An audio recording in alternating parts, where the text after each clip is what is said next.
Calvo Select Care. Half a day, I'm Clare Calvo, bringing you your weekly renewal.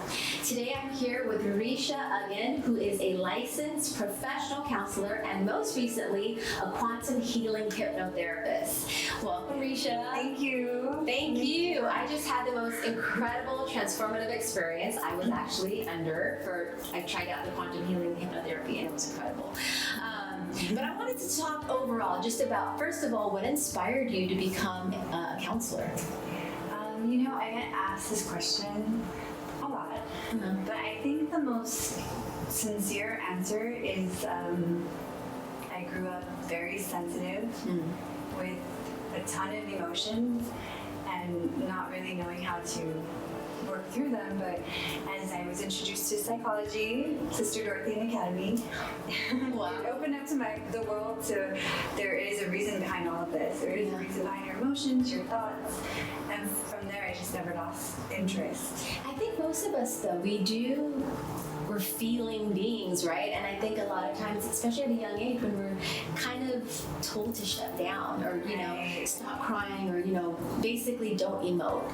Right. We're kind of given those messages young, and how opposite is it to what we're truly, because I'm sure in your practice you have seen the repercussions of shutting down and suppressing or repressing emotions. So, especially now that, we're coming along up on the holidays, whether or not it's the holidays, can you share, what are some tools people, if they choose, that's the other thing. It used to be so taboo to see a therapist, and a lot has changed over the years, right? Everyone really has therapy. I believe that.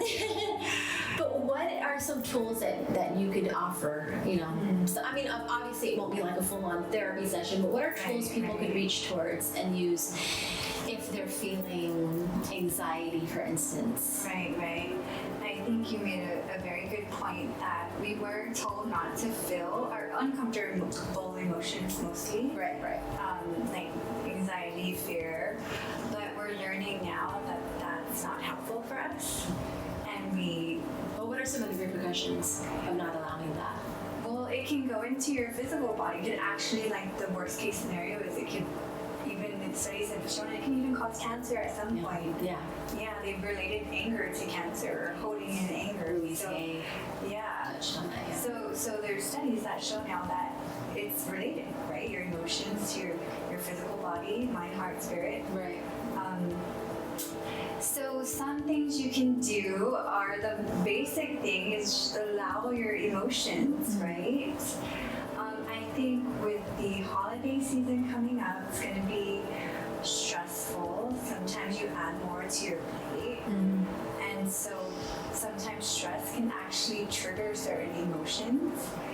It can trigger stress, it can trigger anxiety, it can trigger depression, yes, sadness for sure, irritation sometimes. So one tip I would think that would be helpful if you are not able to come into therapy is just being aware. Awareness is a good starting point to healing or to feeling better.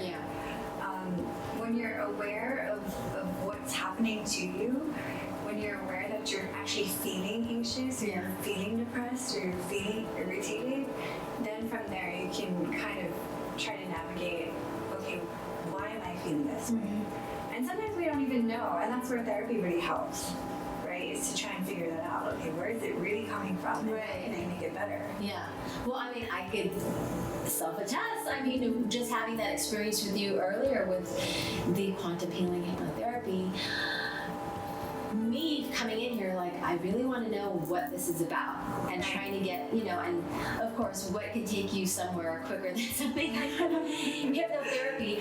But I want to also touch on that a little bit, because quantum healing hypnotherapy is different than conventional hypnotherapy. Can you explain the difference? Yes. So it was founded by this hypnotherapist. Her name is Dolores Cannon. My brother introduced me to her, so I did a training to be certified in quantum healing hypnosis. So what it does is it really takes you back to a different, I would some would say past life, but it just takes you to a time in your under your hypnosis where that can kind of show you a lesson that's related to this time in your life. Right. So there's two parts of it. That's the first part, and then the second part is your taps into, I would say, she calls it the subconscious, but I would call it to the part of you that is not blocked by your ego or by your mind or overthinking. And during the hypnosis, as you experience, right, you get to ask that part of you questions, and you answer from that place, that place that's not conditioned by anything from society, that's just really authentically you. Right. And how rare is that, right? How are we? There's so much influence everywhere, you know. Right. From our families, from our community, from social media, you know. Although we try to say, oh, we're not influenced, but you know, isn't that what a belief is? It's like the repeated thought. It's kind of similarly with behavior. I don't know. Absolutely. We're influenced from the time we're a baby. Right. Actually, they found that we're actually influenced from the time that we're in the womb. Because if your mother is stressed, the baby will already pick up that it's a stressful world. Yeah. So the time that we're even in the womb to the time we're a baby and we say this is good for you, formula is good for you, breast milk is good for you, we're already being conditioned to what, you know, society or the person that's caring for you, the person that's with you, thinks is best for you. And sometimes it's not. Right. That's incredible. Thank you for joining me. I'll see you next time for part 2 of this edition with Risha Aguon. Weekly Renewal is brought to you by Calvo Select Care. And don't touch that remote, because when we come back, more Health, Home, and Lifestyle.